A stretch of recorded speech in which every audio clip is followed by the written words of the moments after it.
Some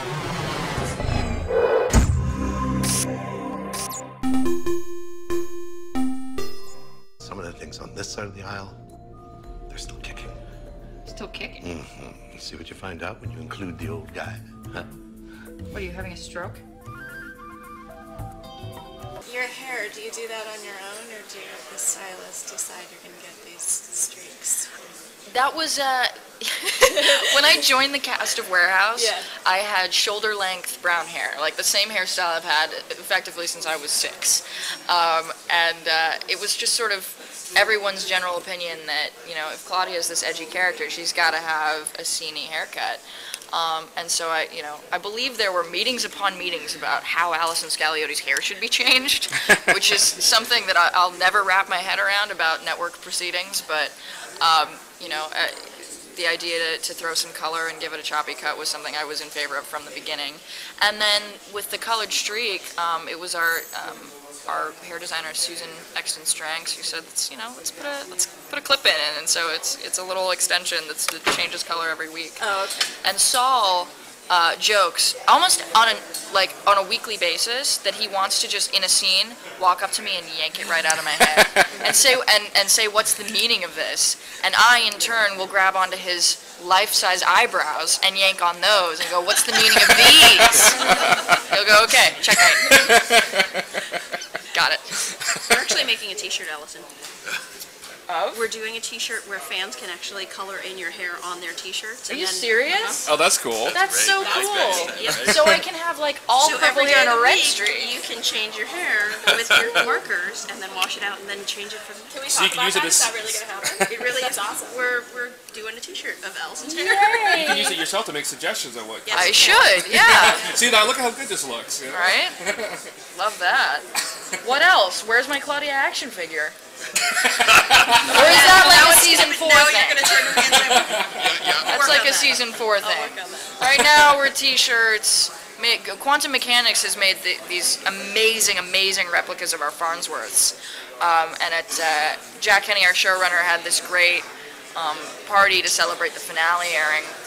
And he gave out, party favors. And one of the favors, I was actually kind of like proud of it. It was a blueprint for Claudia's Rock and Roll Farnsworth. Wow. The fancy, like, Farnsworth's original Farnsworth, which is really, really exciting. So That is cool. I'm all about the merch. Are you working on any projects during the hiatus? I did, yeah. I just finished an indie movie called Losers Take All. It's from the director of Pray for Rock and Roll, and it's about a punk band in 1986. And their not quite meteoric rise to almost fame and subsequent plummet right back into the gutter where they started. And I play a sort of rock vixen who just has an eye for talent and plucks this band out of obscurity and sets them up with a record label and then moves on to her next project. So I'm excited about it. It's very much my wheelhouse. And recording crazy people on the subways in New York. That's always fun. Yeah, I just put a video up on YouTube. It was the best thing I've ever seen. This man with like garbage bags was singing New York, New York at the top of his lungs. And he all the words were wrong. I was like, sir, you don't know the lyrics to this song. And he was just belting it. He was going for it. And I had to respect it. I was like, I almost felt like, in hindsight, I think I should have joined him. I was going to say join in. And I could have set him back on track in terms of the lyrics. We could have gone for the big finish, and then maybe it would have stopped. But we got on the subway, and he sang the entire, from Brooklyn to the, West Side. He was belting. Anybody tipping? Nobody tipped him. And it was the responses were so polarized. It was a really interesting. I love that I had my flip cam with me because just almost funnier than this guy was the reactions of people around him. People were either just over it and just did not want anything to do with him, or like me that were laughing hysterically. I couldn't get enough of it. I didn't want to get off the train. I didn't realize until he said, "This is the last stop," that it was the last stop. Get off. Like, oh. So yeah, that's my time in New York. Where can they find your YouTube videos? I mean, are they public out there? I mean, Yeah, it's my YouTube account is the same as my Twitter account. So Allison Skagg. Allison Skagg, yeah. Any dream guest stars? Betty White. Yeah. Yes.